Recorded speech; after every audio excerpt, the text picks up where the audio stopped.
আজ আমরা কয়েকজন মিলে হাঁটতে বেরিয়েছিলাম। হাঁটতে হাঁটতে যে কোথায় চলে এসেছি ভাবতেই পারবেন না। হঠাৎ করে আমার চোখে পড়ল কতগুলো মাটির ব্যাঙ।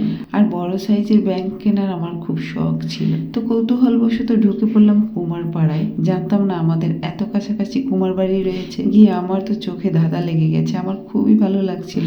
আর এমনিও মাটির জিনিস দেখলে আমার খুব ভালো লাগে। মাটির তৈরি জিনিসগুলো আমার খুব পছন্দ। আর দেখো কত অল্প দামে এখানে তৈরি হচ্ছে মাটির জিনিস। কিভাবে তারা রং করছে, কতটা পরিশ্রম করে এই কাজগুলো করছে সেগুলো একটু দেখছিলাম। আর হাতে অনেকটা সময় ছিল, কিন্তু সন্ধ্যা হয়ে গিয়েছিল বলে ভালোভাবে দেখাতে পারছিলাম না। তাই যেহেতু জায়গাটা চিনে গেলাম, চেষ্টা করব আরো একদিন এই ভিডিওটা তোমাদের মাঝে শেয়ার করার। আজকে ছোট্ট একটা ভিডিও শেয়ার করছি, পরবর্তীতে যখন যাব পুরোপুরি ভিডিওটা শেয়ার করব। তারপরেও যতটুকু দেখাতে পারছি তোমাদের দেখাচ্ছি। চলো, এই বাড়ির আনাচে কানাচে সব জায়গায় মাটির জিনিস তৈরি করে ফেলে রাখা হয়েছে। এখান থেকে কালার করা হবে আর সুন্দরভাবে সেগুলো দোকানে পাঠানো হবে। দেখো পাখির বাসা তৈরি করে রেখেছে, তারপর হান্ডি তৈরি করে রেখেছে বিরিয়ানি রান্না, মাংস রান্নার জন্য সেগুলো প্রস্তুত হয়ে গেছে। কলসি রয়েছে এখানে মাটির, অনেক সুন্দর সুন্দর জিনিস কিন্তু রয়েছে। পিঠার ছাঁচ রয়েছে দেখো।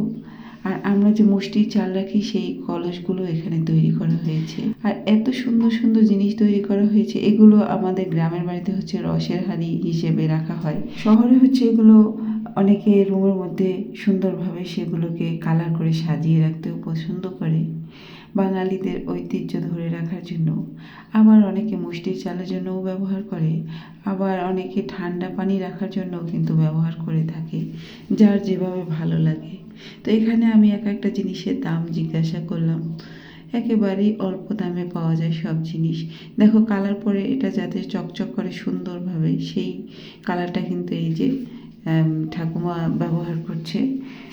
উনি হচ্ছে কালার দিচ্ছেন, আর এদিকে কালারটা দেওয়ার পরে হচ্ছে জিনিসটা যাতে চকচক করে আরও সুন্দর লাগে দেখতে, সেই যে কালারটা সেটা ব্যবহার করছে। আমার দেখে খুব ভালো লাগছিল, আসতে মন চাইছিল না, মনে হচ্ছিল আর একটু ঘুরে ঘুরে দেখি। পরবর্তীতে আবার যখন যাব তোমাদের ঘুরে ঘুরে দেখাবো।